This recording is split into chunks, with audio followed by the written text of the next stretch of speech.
We're here to talk to you about keeping pace with K-12 online and blended learning. And I wanted to start with a couple questions, if I could. Hey, Kelly. I'm sorry. I'm just saying, as a fellow Kelly, help me out. We're being taped, so that's awkward that was just taped. I just kind of want to get a sense of who's in the room so that John can make his presentation better to serve you. Can I just get a... Can I get a show of hands if you're a direct funded charter? Oh, interesting. Do students in your district or district funded charter learn online? Just yes, raise your hand. Can I see like from the elbow? Okay, thank you. I can't see this. Do you operate an on-campus virtual school, which means that students take all of their courses online? Anybody? Okay, great. And is your charter or district currently discussing or planning to implement online learning? Okay, great. So what I wanted to show you is some of the statistics of the California eLearning Census report that CLearn published this year, and kind of give you a sense of what's happening in California to provide some context for where John is going to go, which is to talk about the national landscape. The work that CLearn did on the improvements to the online course quality review process this year, their partnership with UC, and the publication of the California Learning Census report. That work was informed and made a priority by the data from the 2010 and 2011 Keeping Pace report. It's one of the only documents that is a national state-by-state profile, and it's a document that CLearn and other organizations use for benchmarking. So I would just want to show you a little bit about what the results were, and then John's going to talk to you about what the 2012 Keeping Pace report, how those numbers changed. So the census reported information on the current online and blended learning enrollments by grade, which may or may not surprise some people, asking districts and direct funded charters who had plans to start talking about or implementing online and blended learning, and the actual number of students enrolled in full-time or blended courses for 2011-12 and for summer 2011. The reason CLearn tried to undertake this ambitious initiative is that the Department of Education does not track those numbers in any kind of formal way, nor are schools required to report them. So in California, we need some kind of data to inform the work that we're doing. So CLearn took the charge with that. And just to give you an idea about the numbers that were reported in that census report, those are the questions I asked you, and those are the numbers that came out of it. I don't know if any of you are surprised by that. If you look at number 2, which is basically, are you online blended learning, and you see 45%, and then you look at number 4, which is saying, are you planning or talking about it, and you see 33%, you'll understand why this conference is called Trending Past the Tipping Point, because clearly those numbers suggest that we're there.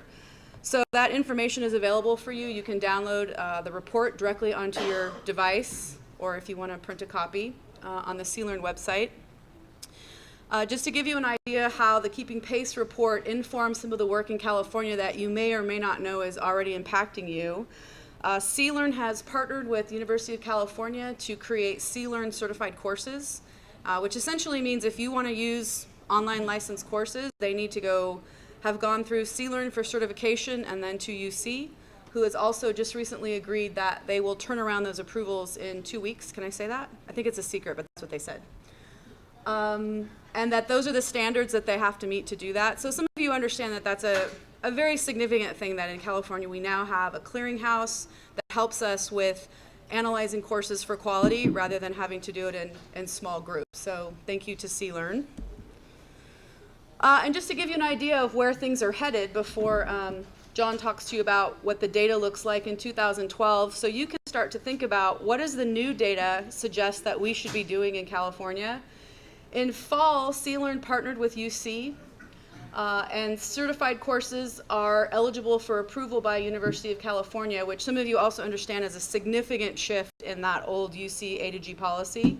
And if you don't understand that, that's okay, because that means you never had to work with the old one, which was monumentally frustrating. And then in spring, what's exciting is that CLearn and UC are expanding that partnership. Well, Kelly may not think it's exciting because it's more work. So CLearn is going to start to develop locally developed courses, and by that I mean courses that are built by teachers or organizations, which at some point might suggest there would be some sharing. So that's an exciting piece of consistency around quality that I think will help California move forward quickly, like many other states have done already. And the idea that there's if you've ever submitted a course to UC for approval or you're waiting for your provider to get through, you know that a guarantee of a 2-week turnaround is not the standard. So this process really is changing what's available to you in your program and gives you more choices. So from my perspective, I think it's pretty exciting. On that note, that's some of the work in California that came out of the data that was collected by the Evergreen Education Group and the Keeping Pace document you have. So at this point, I would like to introduce John Watson, who will explain these graphics to you. That sounds exciting. Can I see hands again for those of you who are planning or considering? Yeah, I know, I'm supposed to be over there, right? Planning, or I can't. Yeah, there you go. I'm going to ignore the guy in the back. Planning or considering starting an online or blended program? Why? Why is your district thinking about this? Yeah. 12 inches to the left. There you go. Thank you. And just a little Can you move that this way a little bit? Okay, go ahead. Well, I mean, although it's kind of the whole thing right now, think about it, there's a lot of programs out there.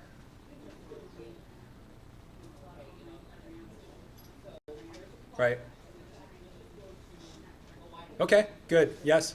A couple things. I think it's AB644. Mm-hmm. The possibility of online learning being a part of the graduation requirement.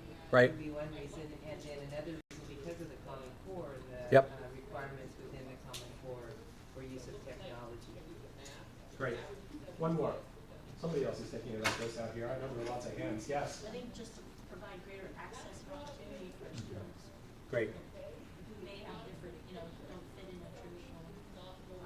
Right. Okay. Same. Yep. That was a big one. Good. Good. We hear that. We hear those quite a bit. Here's what I want to talk to you about in the next 35 minutes or so. And I more than welcome questions and comments throughout, particularly in a room and an audience this size. There's two things I want to talk about. First of all, Kelly mentioned the Keeping Pace report. We had a box of them delivered. You probably have them right now.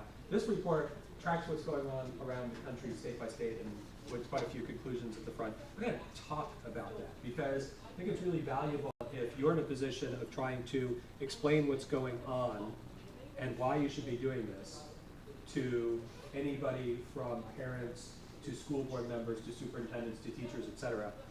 There's a lot of examples from around the country that you can draw on. And by the way, this report is freely available. It's freely available because of a group of 14 sponsoring organizations that include CLearn, the San Mateo County Office of Education, and the Santa Cruz County Office of Education, who make this report freely available. The second piece is this document, which is called Planning for Quality, which in fact is a subset of the Keeping Pace report, and will help you, if you choose to use it, to think about how to plan for some of the implementations that you are considering. And I'm not going to focus on this, but I'll put in a plug for the fact that Dr. Schwirzke and my colleague Chris Rapp will be doing a session immediately after this one that touches on those implementation issues. But I want to start by going back to, why are we thinking about this? Oh, now I have to be there? But I have to move my slides. Why are we thinking about this? Well, I'll tell you one reason that I think we have to be thinking about this. Is because, as the panel over lunch alluded to, the world is different today than it used to be, and we need to prepare students for a 21st century education. I alluded to these graphics as well, because I just found them this morning at about 5 a.m., talking about how the working world has changed from blue collar to white collar to pink collar to gold collar to green collar to gray collar to no collar. And if you look at those bottom numbers, the percent of the workforce with a college education. The world is changing, and we need to continue to change the way that we educate students because we can't be educating them for the economy that existed 20 years ago, 10 years ago, even 5 years ago. It's a very, very different world that we're preparing them for. By the way, I don't want to sound like I think I'm trying to convince you of this. I actually know that a lot of you know this. That's why you're here. That's why you're in the jobs you're in. But I am hopeful that some of what I'm sharing with you, you might be able to in turn use with some of the people that you are convincing. All this is, much of this in the report is freely available on a website, kpk12.com, and I'd be glad to share these slides as well. So the world is changing, the world of work is changing to the point where students today have to be ready not to be the company person, not to be the ladder climber, but to be the free agent, learning all the time, because you can no longer predict what those jobs are going to be. When you think about students starting high school today, do we have any idea what the world is going to look like in the middle of their careers? I don't think we do. As one of our panelists talked about over lunch today, it's not about those facts, it's about all those other pieces. And this piece that comes out of that same document, I think, is critical as well. A roadblock for too many students these days continues to be education. It's interesting to me that this document talks about online and peer-to-peer learning as not yet taking hold. That's true. It's true in too many places, but it's changing in a lot of states as well. And in the course of the next half hour or so, I want to talk a little bit about some of those states. When you think about the jobs that are out there, the extent of preparation needed for those jobs and the critical thinking that has to continue to happen in those jobs is extensive for those jobs that are growing. The jobs of last century, for which a high school student could graduate with a high school diploma and expect a middle class income, those days are not around anymore. Which leads us to thinking about what literacy and what education means in the 21st century. It's a different world, and it's the world that we have to prepare students for. Thomas Friedman said the world is flat, and now he says the world is hot, flat, crowded, and a few other things. Sometimes he seems a bit pessimistic. But the point when he talked about this was that students are no longer competing with other students in Orange County or San Diego County or California or the US. They're competing with students from around the world. And as a bit of an aside, I can share with you that one of our clients is an Indian technology company. And a couple of years ago, I got to spend a week in Mumbai with young Indian technology workers who were walking through the monsoon season in water up to their knees to get to their office where they were competing with the students that we are graduating here in this country. Is that a good thing or is it a bad thing? I don't know, and I'm not even sure it matters. It is what it is, and that's the world that we're preparing students for. As I also mentioned on the panel, it's not just a matter of outsourcing to developing countries anymore. It's now a matter of competing with machines, with robots. This is what those industrial robots used to look like. This is what Baxter looks like. These sort of cartoonish eyes, they actually serve a purpose. One of the issues around robots, and one of the reasons that robots haven't quite taken off, is the sense that they're not quite what we envisioned, right? Well, I can tell you that the people pushing Baxter, developing and manufacturing Baxter are trying to change that. Those eyes are being used to actually show whether Baxter is thinking, where Baxter is going. The role of robots in the workplace, and in fact, in every other part of society, is going to be changing as well.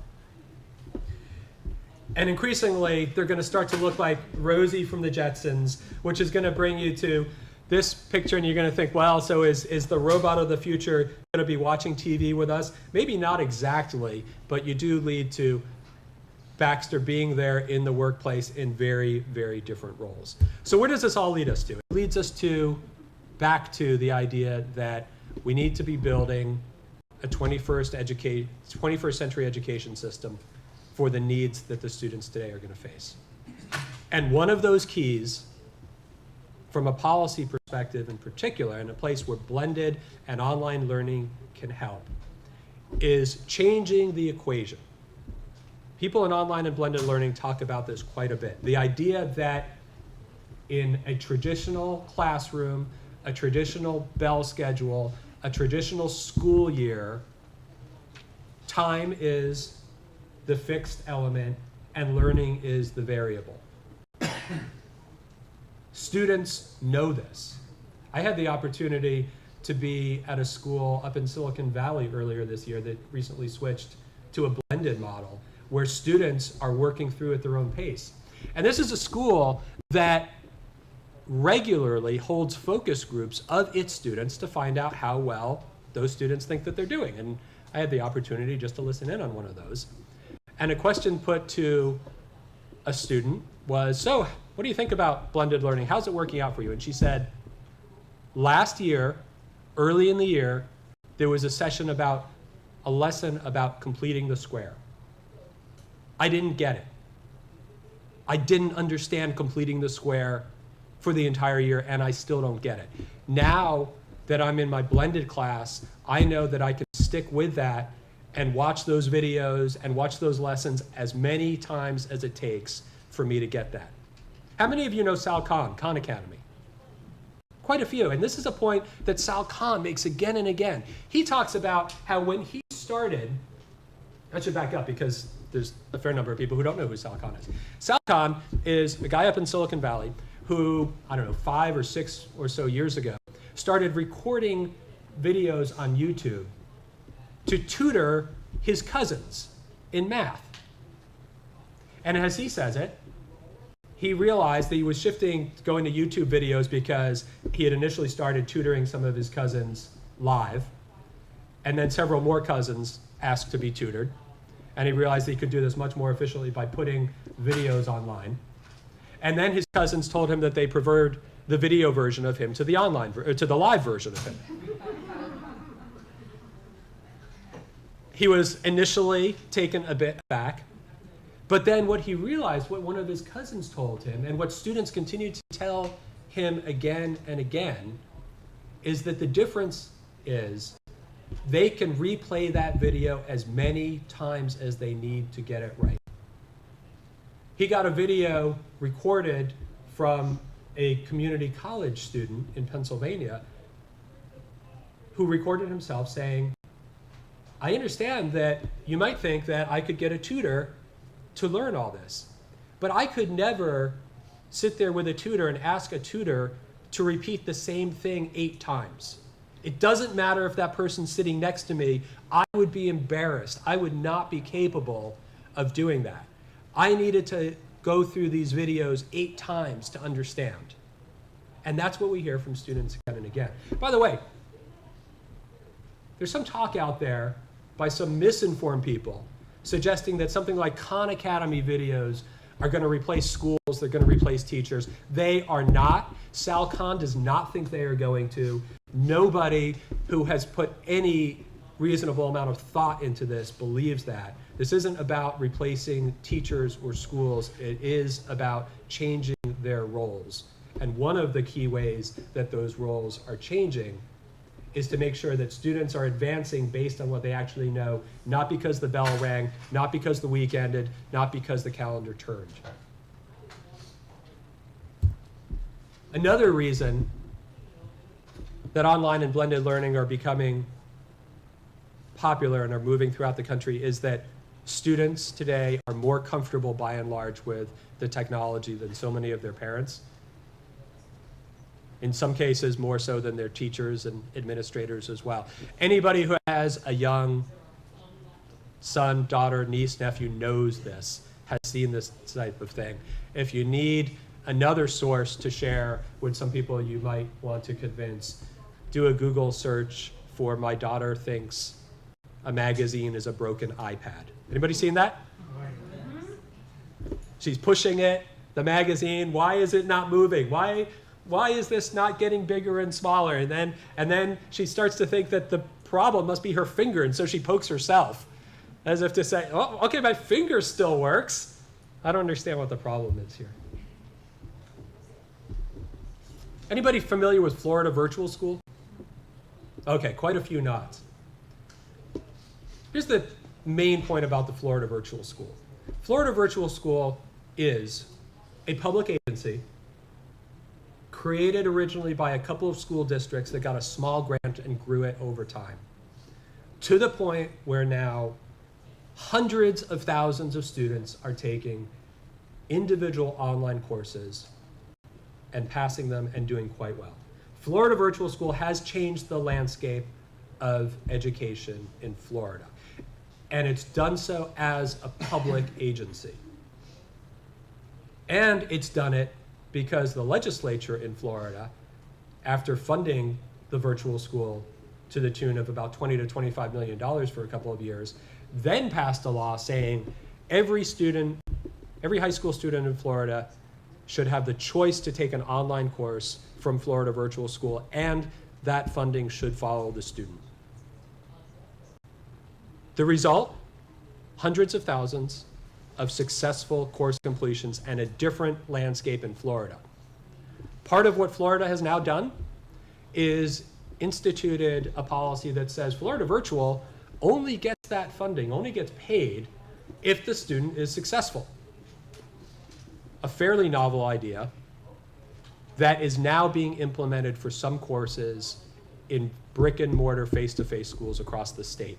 Even though online schools and single online providers remain a very, very small part of the overall landscape, a small percentage of students accessing these types of courses, this is what is starting in a number of states to impact education across the board in really good ways. We started publishing this report 10 years ago. And the reason was that there was a strong sense that policy wasn't keeping up with the practice of online learning. 10 years later, that's still the case. Some states are further along than others, but we still see these issues. For instance, anybody familiar with Coursera? Post-secondary organization providing free online courses to students anywhere they want. Coursera, Udacity, a few other of these organizations are providing free online courses. Sometimes they are MOOCs, massively open online courses. You can take them for free. In some cases, you can take them with some credentialing that's tied to them. Unless you're in Minnesota, which said, no, you can't do these. Somebody in the Minnesota Department of Higher Education found out this was going on and realized that taking an online course in Minnesota was violating the letter of the law. Now, I don't mean to pick on that particular person because, in fact, what they were doing was reading the letter of the law and interpreting it. Coursera responded by posting something on its website saying, if you're in Minnesota, please do not take our course, or you may step out to one of the adjoining states. Take the course and then come back. Luckily, the state realized that that didn't make a whole lot of sense, considering that the courses were free, considering that there were no degrees tied to those courses, and they decided to take away that prohibition on free online courses. But that is one example where that policy barrier was taken away. Those policy barriers certainly continue to exist. And here's the final point about why the spread of online and blended learning is so important. And it goes back to some of the issues that the panelists talked about over lunch. These options are not available to all students across all states. Leave aside for the moment online and blended learning options. There are huge differences between the opportunities that students have based on whether they had the good fortune to be born in an affluent area of the East Bay or affluent parts of Southern California versus inner city areas and versus some of the rural areas. We see this in every state. It's not unusual, it's not unique in California, but the fact is that these equity and access issues continue to exist. Online and blended learning can help to address them, but they're not doing it yet, which is why we are tracking in this report the opportunities that are available to students around online and blended learning in different states. So that's a lot of whys, and I want to remind you that, again, I know I'm at least partially preaching to the choir here, and I hope that some of what I'm saying and some of these ideas might be things that you can use as well as you are convincing your school principal, ed tech director, school board superintendent, whoever that may be, because in so much of the work that we do with school districts around the country, we're based in Colorado, but we work in many other states. And it's very, very common for us to be working with a small group of people in a school district or in a single school who are running up against difficulties in rolling out some of these ideas. It's challenging to be an innovator. It's challenging to do some of the things that Dr. Ward and Dr. Miller were talking about and Dr. Schwirzke were talking about over lunch. We know that. And to the extent that you can tap into some of these ideas, we hope they're useful. I mentioned before, the Keeping Pace report, sponsored by these organizations that make it freely available. That is a critically important part of this. The website, again, kpk12.com. Many of the graphics that I'm using are available there as well. So I want to shift gears and talk a little bit about what's happening across the country and in other states. First thing to know is when you think about online and blended learning, you're not thinking about just one type of school or one type of program.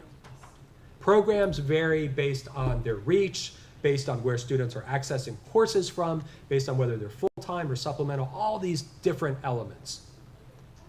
And that's challenging because, as Kelly talked about over lunch, when you think about planning, you have to think about what you're planning for. I can guarantee you're not planning for online or blended learning. You're not planning at that level. You're planning for a very specific program that is meeting a very specific need or set of needs. But as we think about the landscape and talk about it, we have to take these many options and boil them down into just a few options. And the first thing that I'll talk about is blended learning, which you're probably familiar with. So what is blended learning? Well, we use the Insight Institute definition that says an education program where students have at least some control over time, pace, path, or place. Why is that definition important? I would argue it's important because blended learning is fundamentally different than the layering of educational technology on an existing classroom. That's not to say that ed tech is good or bad. It can be either. But it's often not transformational. A blended learning program that gives a student control over one of those elements is inherently going down the path of being transformational because you're extending the school day, because you're giving students control, because you're changing the level of data that gets generated for teachers and allows for personalization of learning. We built on that Insight definition in our Keeping Pace report and think about three elements to a blended program. Data capture that allows personalized instruction, a meaningful online component, and a significant and supervised on-site component. And any one of those three can be more or less important, but they're all there in one way or another.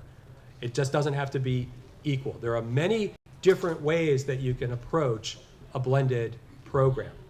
If you're familiar with the work of Insight, you know that Insight talks about these different models, rotation and flex and self-blend and enriched virtual. The idea being there's lots of different ways that you can integrate online instruction and online content into a blended program.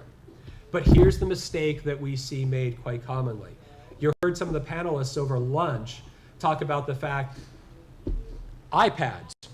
Starting because we've got 20,000 iPads and then determining what are we going to do with it, it's a bad place to start. Well, I'll tell you where another bad place to start. Another bad place to start is to say, what blended learning model should we use?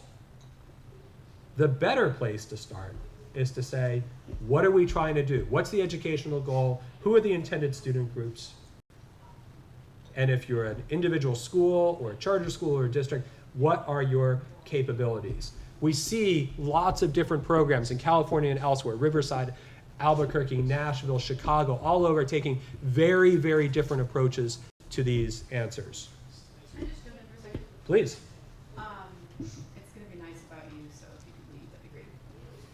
I just want to point out that that question was a paradigm shift for me. I spoke today about how I said my head is flat because I've hit my head against the wall so much trying to move this forward in our county. When I first started reading the Keeping Pace report and started to see, this is my only hope, because when you talk about online learning, people say, where's the research to support it, and obstacle, obstacle, obstacle, obstacle. And when a mentor of mine said, stop talking about online learning and start talking about meeting needs, the whole thing shifted for me. And that question, which I first heard phrased that way from him, changed everything for me as a professional and an educator and in our county, because it changed the whole conversation. So instead of who should we buy and where's a good place and which teachers and which students, we really did, that question drove us back into our plan. And that's why we have several different models in our county, because we need several different models, because we have different goals in different places. So if you're trying to manage up, and some of you know exactly what I mean, that question, I really can't put too strong a point on it, how that question will gain you entry and will change the conversation that you're having, and those obstacles that you keep bumping up against, that question will, more than anything, change it for you if you're trying to move forward. It's not blended learning, it's learning. How many of you have an iPad? How many of you have ever read the New York Times or an iBook or anything else on your iPad? How many of you, when you were reading one of those things on your iPad and your spouse or a kid came in and said, what are you doing? Your answer was, I'm blended reading. It's reading, it's learning, it's a different way to do it, but it still is ultimately about learning. Okay, let's go back to talking, actually before I do that, so blended schools. Blended schools are a critically important part of the landscape because they are in many ways changing most fundamentally at a whole school level entire educational processes. These are largely charter schools because it's really hard to do in a traditional school. It's not impossible, and I know several of you in the audience here are running blended programs in traditional schools, but it's challenging. And that's why, for the most part, when you think about entire blended schools, they tend to be charter schools. By the way, I'll again put a plug in for the fact that Dr. Schwirzke and Chris are going to be talking about how to do that in a lot more detail in the next session after this.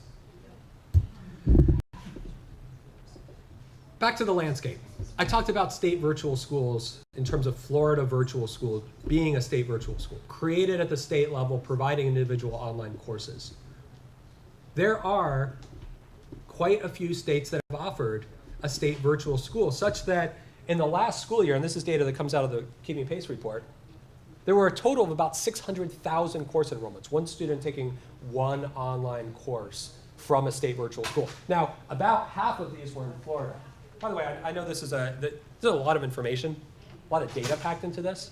It's in the Keeping Pace report. You can really spend some time looking at this heat map approach and which states have supported a state virtual school such that it has higher enrollments, and it has higher enrollments relative to the state population. Here's what it comes down to. It comes down to two things. Funding, that's either an appropriation or funding because students have the ability to choose an online course from that provider and the funding follows the student. That, by the way, is what Dr. Miller was talking about around the initiative. What is the name of it? Yeah. The Synchronous learning, or no, the initiative that I'm sorry? They're thinking about His reform plan. the cost for Broadband for all. students. Yeah, no, the ballot initiative. I'm not here to help you. Clearly. You're talking about funding. Yeah, but, and it was the Education Forward. That's the one I'm thinking. Yes. No, I know. Education forward. And thank you. State virtual schools are an important component to the landscape in quite a number of states. Fortunately, California isn't one of them, really. California had a program, UCCP, University of California College Prep. How many of you are familiar with that? Okay, most of you. I'll have to chat with some of you after this and find out exactly what's happening. It's getting resurrected, right? That's what I hear. Sample state virtual school numbers. The point is that they're all over the map based on just how well they are supported. Fully online schools, another important part of the landscape. These are typically the schools run by K-12 and Connections, formerly Insight, the company that used to be Insight and got bought by K-12 and others. An important part of the landscape as well. These are the schools that students are attending full-time, entirely remote. They exist in 31 states and Washington, D.C. There's about 300,000 students across the country attending these types of schools. They do exist in California, although not at comparable numbers compared to places like Ohio and Pennsylvania and Arizona, which have had more students choosing those options. But the point also about them is that a small number of students and a small percentage of students are going to choose fully online schools. Students still think that school is a place to go to. And that's an important point to remember, I think. A few weeks ago, I was invited to speak with the Maine Charter School Commission that is considering fully online schools for the first time. And one of the members of the commission said, well, I think if we start this, every kid is going to want to go to one of these schools. Who would want to stay home?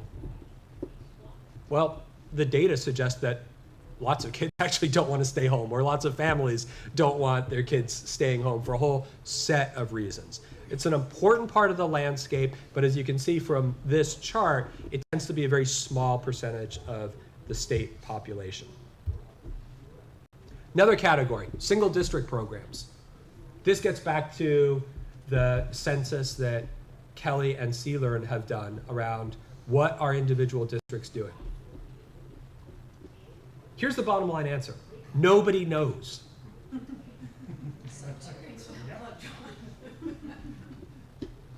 People have a fairly good idea in a few states. California, because of the work that ELearning has done. Some of the southern states, because of the Southern Regional Educational Board, doing some research down there. But I stress that number because you will see national numbers that are out there in the media, and I am waiting for somebody to point to a national study that has a good sample size and a good methodology. They're mostly making it up. Nobody knows. Now, what we do know, based on NCES numbers and other sources, is that more than half, probably somewhere approaching 2/3 to 3/4 of districts across the country are offering something at this point. And it's probably affecting somewhere close to 5%, maybe a little bit higher of the total student population now. It's still a small percentage. No matter how you look at the data, it's still a small percentage. But as I pointed out in the example from Florida, it's starting to have impacts across districts in lots of ways. Let's talk about one of those ways. One of the policy cutting edge issues is student choice at the individual course level. Let me back up for a moment. Those online schools, fully online schools, for the most part exist in states where students can choose an online school in a district other than that student's district of residence. You have that in California with some restrictions. About 30 other states have similar provisions. And if you go back to that map that showed states that have those schools, that's pretty close to a map that shows states that have open enrollment across districts. Here's where online learning advocates are going next is, can students choose individual online courses from a variety of providers, regardless of where that student lives, regardless of his or her district of residence? This has been implemented in Utah. It's being implemented in Florida, and to lesser degrees in Minnesota and Arizona, Oklahoma, and elsewhere. This is the next thing that's happening in online learning. And I think it challenges the very notion of what school is, because the advocates are thinking in terms of students and parents can choose a course from here and a course from here and a course from a different provider. And if you follow that path, eventually you get to the point of wondering, what's the role of the school in a state like that? What's the role of a district in a state like that? I can tell you my home state of Colorado is thinking about this very issue. And the recognition is a school is more than the sum of 6 courses. A school is in fact more than the sum of 6 courses plus extracurricular activities. But a school isn't funded in those ways. Nobody's really thinking about it that way. Remember how I said 10 years ago, practice was outpacing policy? Hasn't changed. The bar gets moved a little bit, and we still have those policy issues. Few final thoughts here. On that panel earlier, we talked about, does online learning work? Dr. Schwirzke, does online learning work? It can work. The question is will it work? What do you think?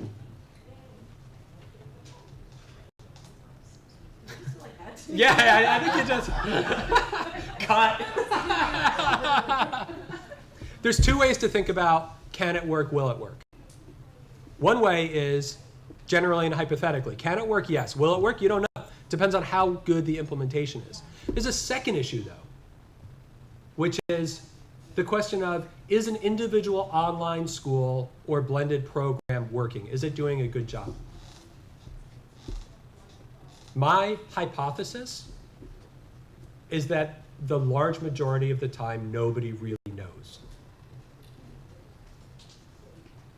And further, that the large majority of the time, nobody really knows how well most traditional schools are doing either.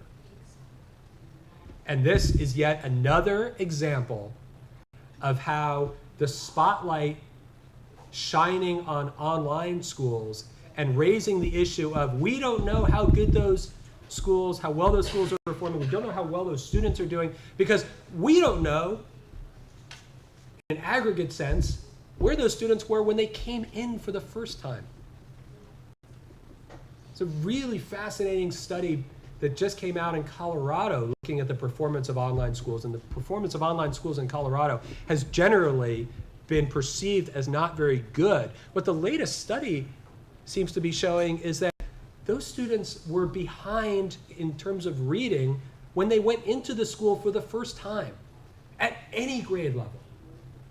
And those growth measures that you hear about in other states, they're not very good at capturing the students who are beyond a fairly narrow band of growth. So the answer is, we don't really know. ELearning, with funding from the Gates Foundation, is putting forth a project suggesting multiple measures that not only use proficiency and growth, but look at graduation rate, college and career readiness, closing the achievement gap, and other issues as well, to try to paint a much fuller picture of what is actually happening in an individual school. I'll suggest that if and when this gets implemented for online schools, every other school in the state would do well to be measured the same way, both for the schools that are doing well and for all the students in the state. It's a real challenge, and ELearning, to their credit, are taking this issue out to state legislatures across the states. I included this, but it's way too dense in terms of the key issues to think about around all these measures. But I'll go back to this one issue, which is when you think about growth measures, and if there's anybody here who has really studied growth measures, I would love to hear from you. My hypothesis, again, is that nobody really knows what's happening with most growth measures across the country. There's a lot of talk about it. We've done a lot of research into it. I'm waiting for somebody to be able to explain a growth measure in a way that truly makes sense and accounts for the wide range of students who are actually in those schools. By the way, I think it was somebody on our panel today who talked about how poor medical research is. I'm running out of time, unfortunately, so I can't really get into that. But as I've been more and more involved in research, I'm more and more convinced that so much of the data that gets kicked around at all sorts of levels in the media and in policy circles is based on a foundation of sand at most, and I think that applies to so much in education as well, unfortunately. By the way, that is not a statement about the actual learning that's happening. It's a statement about the ability for anybody to measure what's truly happening and report on it. And the problem is that the media and policymakers are talking like they do know. And I don't think they do. Still, I'm waiting for somebody to prove my hypothesis wrong, or at least tell me they disagree. How do we make it work? Final couple of minutes here. The plug for the next session. My organization, the Evergreen Education Group, spends quite a bit of time working with districts and charter schools and state agencies and others who are thinking about this issue. How do you create a good blended or online program? This comes out of work that we started doing with CSESA several years ago, creating the California e-learning framework, which has now made its way through these areas of content, teaching, technology, and operations into both keeping pace and into this planning for quality document. With the next thing within this planning for quality document, starting with these strategic questions to ask about what are you trying to do and what grade levels are you going to serve? What does that program look like? And now moving into an actual timeline that says, here are the things that you have to do, and here's some order and how you think about doing them. If you're in a program or a district or school that's thinking about doing these, I have two suggestions. One is to listen to Dr. Schwirzke in the next session. The second one is to be in touch with your county office of education, who should be helping to disseminate this very information out to districts in California. These types of timelines, which I will not be going into here, but are what you need to be thinking about at that level of detail to make sure that in fact these programs can be successful, because ultimately this comes back to improving opportunities for students and improving outcomes for students. Thank you.